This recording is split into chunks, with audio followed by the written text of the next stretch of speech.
नमस्कार मित्रांनो, तुम्ही कधी असा विचार केला आहे का की दोन लोक एकसारखी मेहनत करतात, पण एकाला यश मिळतं आणि दुसरा संघर्षच करत असतो. दोन मुलं एकाच कॉलेजमध्ये शिकतात, एक करोडपती बनतो आणि दुसरा जॉबच्या शोधात फिरत राहतो. असं का होतं? फक्त याला मेहनत कारणीभूत असते का अजून काही असतं की आपल्या विचारांमध्ये, आपल्या भावनांमध्ये आणि आपल्या मनामध्ये अशी काही शक्ती आहे जी आपल्या आयुष्याची दिशा ठरवत असते? आजच्या व्हिडिओमध्ये आपण समजून घेणार आहोत की मॅनिफेस्टेशनच्या जर्नीमध्ये ॲफर्मेशन्स काय असतात, व्हिज्युअलायझेशन काय असतं, तुमच्या व्हायब्रेशन्स, तुमच्या फ्रिक्वेन्सीज काय असतात आणि त्याचबरोबर मॅनिफेस्टेशनच्या मागचं पूर्ण लॉजिक काय आहे आणि मॅनिफेस्टेशन कसं करायचं. मित्रांनो, आपण मागच्या भागामध्ये बघितलं की आपण कॉन्शियस माइंड आणि सबकॉन्शियसबद्दल जाणून घेतलं. आपण पाहिलं की कॉन्शियस माइंड हा गेटकीपरसारखा काम करतो, तर सबकॉन्शियस माइंड हा सवयी, विश्वास, त्याचबरोबर तुमच्या विचारांना साठवून ठेवत असतो.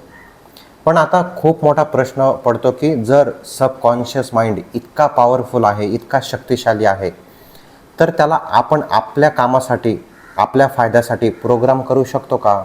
आणि जर हो, प्रोग्राम करू शकतो तर ते कसं करू शकतो? तर आजच्या व्हिडिओमध्ये आपण बघणार आहोत की तुमचे थॉट्स, तुमचे विचार म्हणजे काय, ते तयार होतात कसे, त्यावरून ॲफर्मेशन्स कसे तयार होतात, व्हिज्युअलायझेशन कसं करायचं, व्हायब्रेशन्स नेमके काम कसे करतात, त्याच्यातून फ्रिक्वेन्सी कशा तयार होतात आणि शेवटी आपण बघणार आहोत की मॅनिफेस्टेशनची संपूर्ण प्रोसेस. तर व्हिडिओ शेवटपर्यंत नक्की बघा. आता थॉट्स म्हणजे आपले विचार हे तयार होतात कसे? सर्वात आधी एक गोष्ट समजून घेऊया. आपल्या माइंडचं, आपल्या मनाचं एक काम नैसर्गिक असतं. कोणतं काम? तर ते विचार करणं. जसं आपण म्हणतो की हृदयाचं काम असतं की रक्त, जे काही ब्लड असतं बॉडीमध्ये ते पंप करणं, त्याचप्रमाणे आपल्या मनाचं सुद्धा एक काम असतं, ते म्हणजे विचार निर्माण करत राहणं. आणि हे काम तो 24/7 करत असतो. पण प्रश्न आहे की हे विचार तयार होतात तरी कसे? आपले विचार तयार होतात जे आपण बघतो, जे आपण बोलतो आणि जे आपण ऐकतो त्यावरून. आणि त्याचबरोबर आपल्या सभोवतालच्या वातावरणात, ज्या वातावरणात आपण नेहमी राहत असतो त्यावरून आपले विचार हे तयार होत असतात.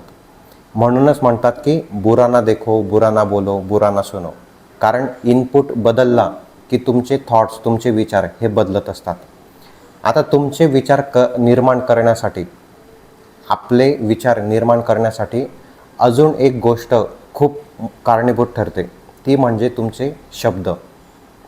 आता हे शब्द तुमच्या विचारांवर कसे परिणाम करतात, त्यासाठी आपण एक मस्तपैकी छोटासा एक्सपेरिमेंट करू. आता तुम्ही जिथे बसलात तिथेच बसा आणि आजूबाजूला बघा, तुमच्या सभोवताली बघा आणि फक्त लाल रंगाच्या वस्तू शोधा. काय करायचं आहे? तुम्ही जिथे बसलेत तिथेच बसा, आजूबाजूला बघा आणि ज्या ज्या ठिकाणी लाल कलरच्या वस्तू असतील त्या वस्तू फक्त ऑब्झर्व करा, फक्त लाल रंगाच्या.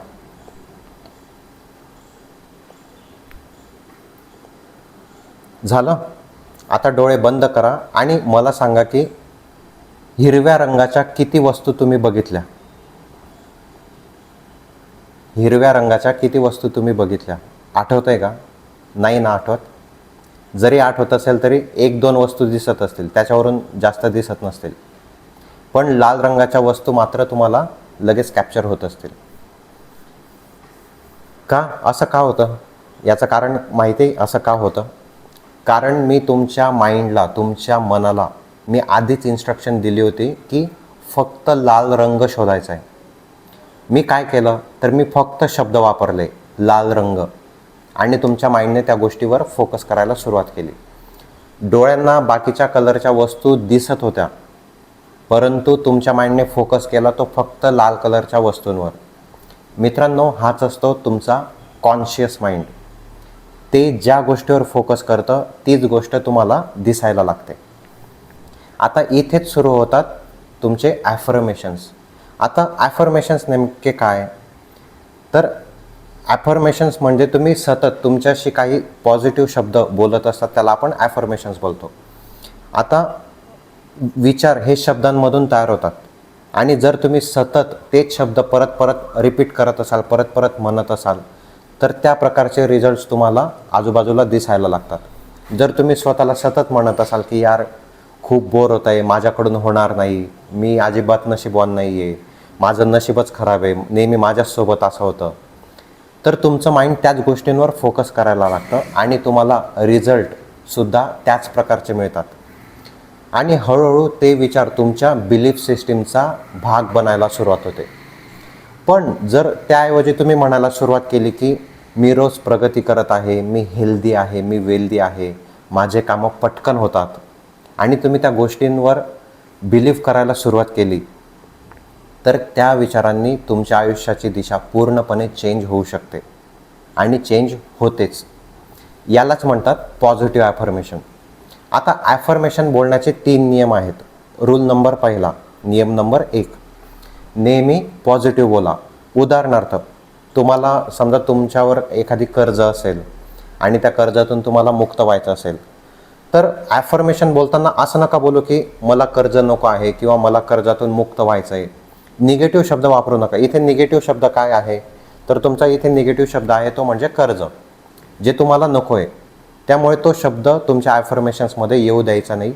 त्याऐवजी काय म्हणायचं की मी आर्थिकदृष्ट्या स्वतंत्र होत आहे, मी दिवसेंदिवस श्रीमंत होत आहे, पैसा माझ्याकडे इझिली अट्रॅक्ट होतो, त्याचबरोबर माझी सेविंग ही दिवसेंदिवस वाढत आहे.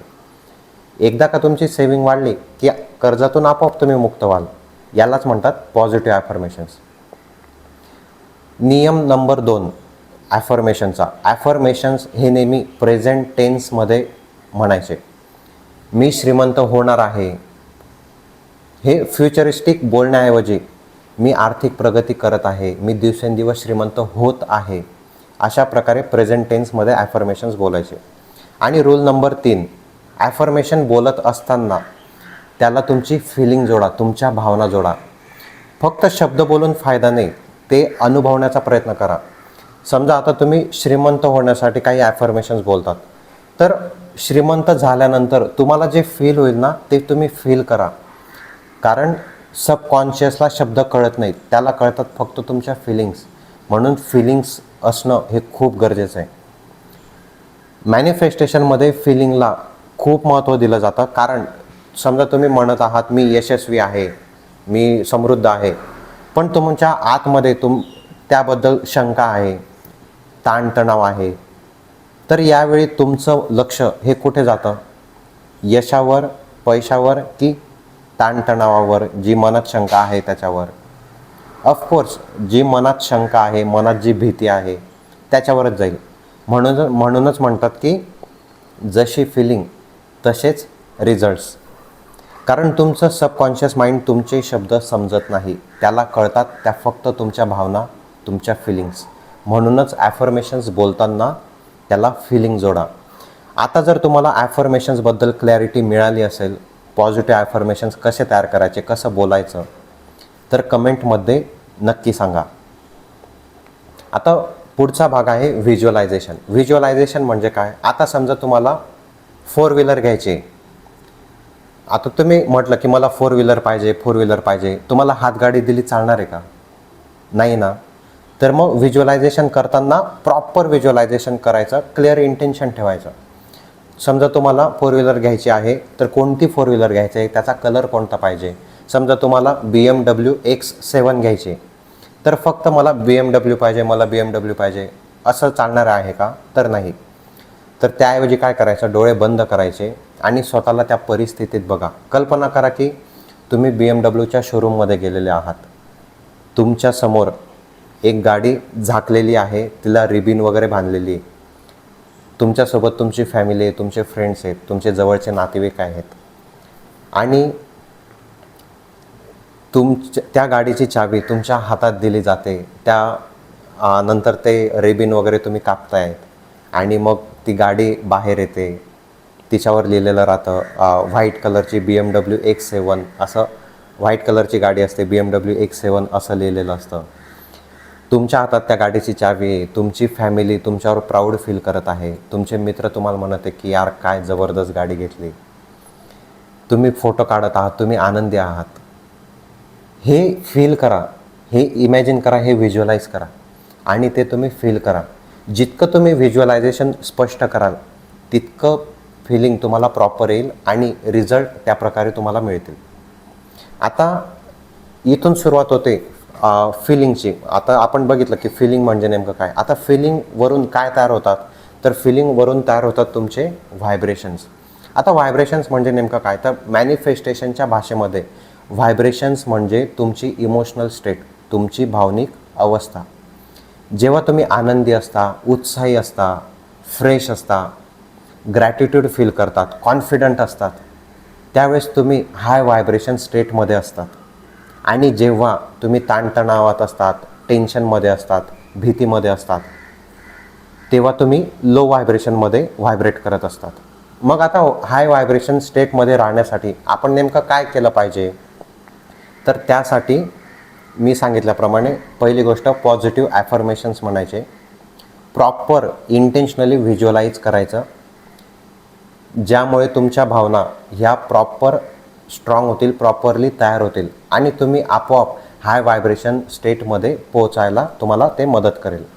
आता याच व्हायब्रेशन्समधून तयार होतात तुमच्या फ्रिक्वेन्सी, जी फ्रिक्वेन्सी तुम्ही ब्रह्मांडाकडे, युनिवर्सकडे पाठवत असतात. आता फ्रिक्वेन्सी म्हणजे काय, फ्रिक्वेन्सी समजून घेण्यासाठी मी एक साधं सिंपल उदाहरण देतो. समजा तुमच्याकडे रेडिओ आहे. आता रेडिओवर बरेच चॅनल्स असतात.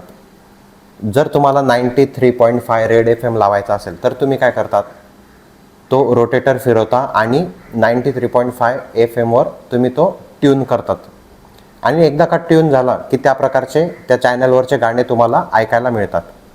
आता यात होतं काय की तुम्ही तो रोटेटर फिरवल्यानंतर 93.5ला तुम्ही तो जो बार असतो, ती जी स्टीलची वायर असते ती आणल्यानंतर, म्हणजे तो रेडिओ ट्यून केल्यानंतर रेडिओमधून काही स्पेसिफिक व्हायब्रेशन्स तयार होतात, त्याच्यातून एक फ्रिक्वेन्सी बाहेर निघते आणि ती जवळच्या तुमच्या आकाशवाणी टॉवरला जाते. आकाशवाणी टॉवर ती फ्रिक्वेन्सी कॅच करतो आणि बघतो की 93.5ची रिक्वायरमेंट आहे, ओके कनेक्ट. ते गाणे तुम्हाला ऐकायला मिळतात. परंतु 93.5 वर ट्यून केला आणि असं झालं आहे का की 93.5ला ट्यून केला आणि 101 नंबरचे गाणे तुम्हाला ऐकायला आले, असं होणार नाही. त्याचप्रमाणे मॅनिफेस्टेशनमध्ये असं मानलं जातं की तुमचे विचार, तुमच्या भावना आणि तुमची ॲक्शन, तुमची कृती एकाच दिशेने जर असल्या तर रिझल्ट तुम्हाला 100% मिळतात. आता मॅनिफेस्टेशनची कंप्लीट प्रोसेस काय आहे ते आपण नक्की समजून घेऊ. स्टेप नंबर 1, क्लिअर इंटेन्शन ठेवा. तुम्हाला नेमकं काय हवं आहे, काय पाहिजे आहे ते स्पष्ट करा.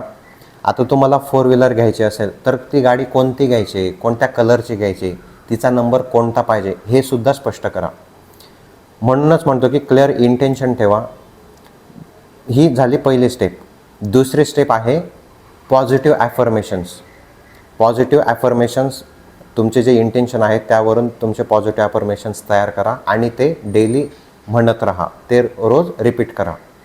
तिसरी स्टेप आहे व्हिज्युअलायझेशन. स्वतःला त्या परिस्थितीत बघा. तुम्हाला 4 व्हीलर घ्यायची असेल तर 4 व्हीलर घ्यायला गेल्यानंतर तो 4 व्हीलर घेण्याचा जो फील आहे त्या फीलमध्ये तुम्ही व्हायब्रेट करा. स्वतःला त्या परिस्थितीत बघा, व्हिज्युअलाइज करा. 4th स्टेप आहे फिलिंग. त्या भावनेमध्ये तुम्ही जगा, त्या फिलिंगमध्ये तुम्ही जगा. आणि सर्वात महत्त्वाची जी 5वी स्टेप आहे ती म्हणजे ॲक्शन. कारण मॅनिफेस्टेशनमध्ये फक्त विचार करणं गरजेचं नसतं, त्यात आवश्यक असते कृतीसुद्धा. विचार आवश्यक असतोच, पण त्याबरोबर आवश्यक असते ती म्हणजे तुमची ॲक्शन, तुमची कृती. पैसा हवा असेल तर तुम्ही काही नवीन स्किल शिका, काहीतरी काम करा, काहीतरी संधी शोधा, ऑपॉर्च्युनिटी शोधा, तरच मॅनिफेस्टेशनला तुम्हाला काहीतरी देण्यासाठी तो मार्ग सापडेल. हेल्थ हवी असेल तर एक्सरसाइज करा, तुमचे डाएट्स नीट प्लॅन करा. रिलेशनशिप सुधारायची असेल तर तुमचं कम्युनिकेशन व्यवस्थित करा. ठीक आहे मित्रांनो, हे झालं मॅनिफेस्टेशन. तर मित्रांनो, मॅनिफेस्टेशन म्हणजे काय, तर clear intention, positive affirmations, powerful visualisation, positive feelings आणि कन्सिस्टंट ॲक्शन. जेव्हा या सर्व गोष्टी एकत्र येतात तेव्हा तुमची विचार करण्याची पद्धत ही बदलते आणि त्यातून तुमची कृती बदलते, तुमची ॲक्शन बदलते. आणि हळूहळू तुमच्या आयुष्यात बदल दिसायला लागतात. मित्रांनो, जर हा व्हिडिओ तुम्हाला आवडला असेल, बऱ्याच गोष्टी या व्हिडिओतून तुम्हाला क्लिअर झाल्या असतील, तर कमेंट बॉक्समध्ये नक्की कळवा. आणि तुम्ही आजपासून कोणती गोष्ट मॅनिफेस्ट करणार आहात ते कमेंट बॉक्समध्ये नक्की सांगा. व्हिडिओला लाईक करा, शेअर करा आणि चॅनलला नक्की सबस्क्राईब करा. थँक्यू.